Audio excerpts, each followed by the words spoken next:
Selamat pagi saudara-saudari, kita ketemu lagi untuk satu lagi janjian kita. Yang hari ini kita akan lihat daripada Mazmur 51 ayat 19 ataupun 17. Ya, ini berikut penterjemahan yang berbeza. 诗篇第51篇第17节 Psalms 51 verse 17. Mazmur 51 ayat 17.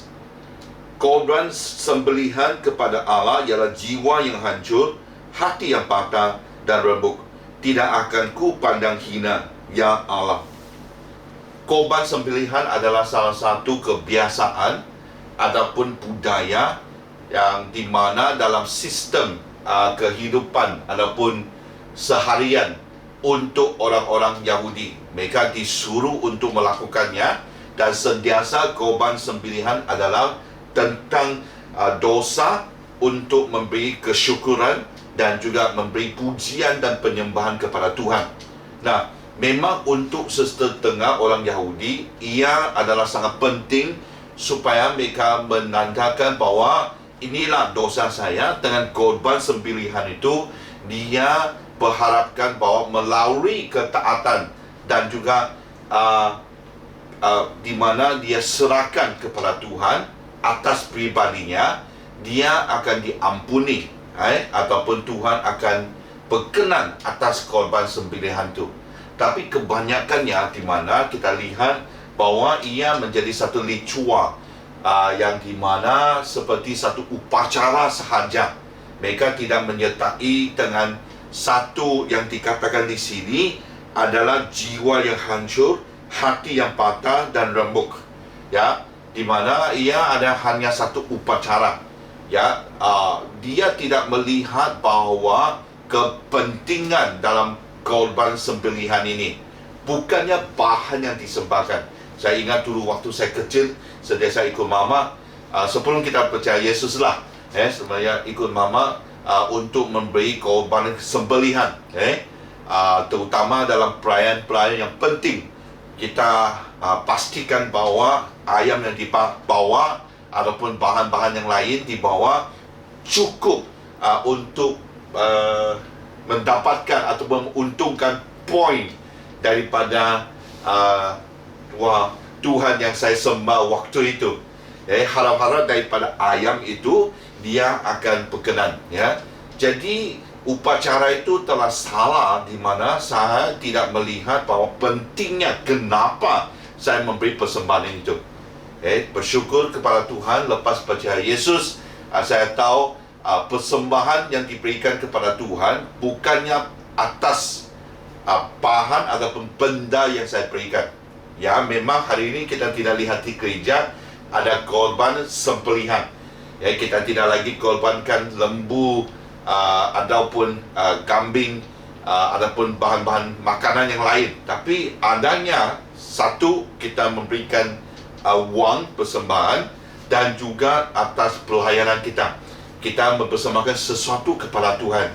Jangan kita harapkan bahawa dengan apa yang saya berikan itu, ia akan dapat poin ataupun berkenan kepada Tuhan. Ya, apa yang kita berikan itu harus melihat adanya makna yang sebenar. Salah satu yang kita akan ambil hari ini adalah hati yang patah. Bagaimana kita datang kepada Tuhan? Adakah korban sembelihan itu hanya satu ritual, upacara, ataupun memang kita tahu kita ni ada sesuatu yang bertentang atas dosa kita? Kita mau minta Tuhan mengampuni dosa kita dengan hati yang patah. Maksudnya kita tahu kita ini telah datang dengan semuanya. Saya telah meletakkan semuanya bahawa ini saya memang sudah patah, sudah hancur. Dan di mana kita juga tahu dengan kuasa kekuatan sendiri saya tidak boleh buat apa-apa atas dosa itu. Hanya Tuhan saja. Pengampunan itu harus datang daripada Tuhan. Dan di sini janjinya yang kita akan lihat adalah kalau kita buat begitu, dia akan berkenan. Allah tidak akan pandang hina atas perkara itu. Maksudnya dia akan menerima korban sembelihan yang begitu. Hati yang patah. Ya, saudara-saudari, saya mau mendorong kita semua, jangan datang kepada Tuhan dengan satu ritual ataupun upacara. Ya, datang kepada Tuhan dengan hati yang patah dan remuk.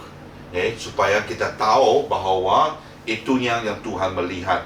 Bukannya bahan yang kita bawa, tapi adalah jiwa dan hati itu. Adakah kita benar-benar mau bertobat? Kalau iya, kita tidak perlu buat banyak korban sembelihan kepada Tuhan.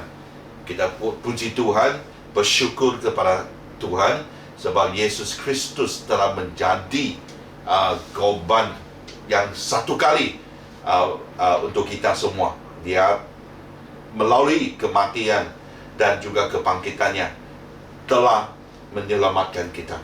Jadi hari ini waktu kita datang kepada Yesus, ya memang kita tidak perlu buat apa-apa dengan membawa bahan dan membawa ayam dan sebagainya, tapi hati yang patah itu, di mana dengan demikian Allah tidak akan pandang hina dan pastinya Dia akan berkenan.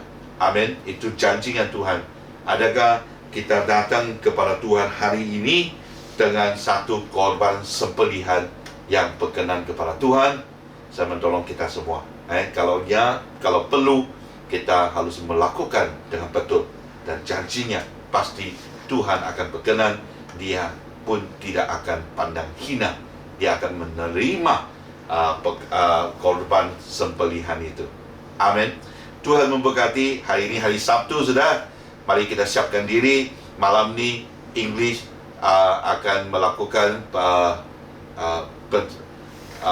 persembahan dalam kebaktian, dan besok adalah bahagian Cina dan juga BM. Mari kita siapkan diri, keluarga, dan hari Minggu ini juga ada jamuan dalam jamuan kudus dalam talian. Pastikan semua kita siapkan dengan baik-baik dan lakukan bersama untuk mengingati Tuhan Yesus dalam kebaktian itu. Amin. Tuhan memberkati. Ada hari yang baru dan juga menikmatilah hujung minggu ini dengan baik-baik dengan keluarga, dan pastikan sentiasa dalam keadaan yang sehat dan selamat. Amin. Tuhan memberkati.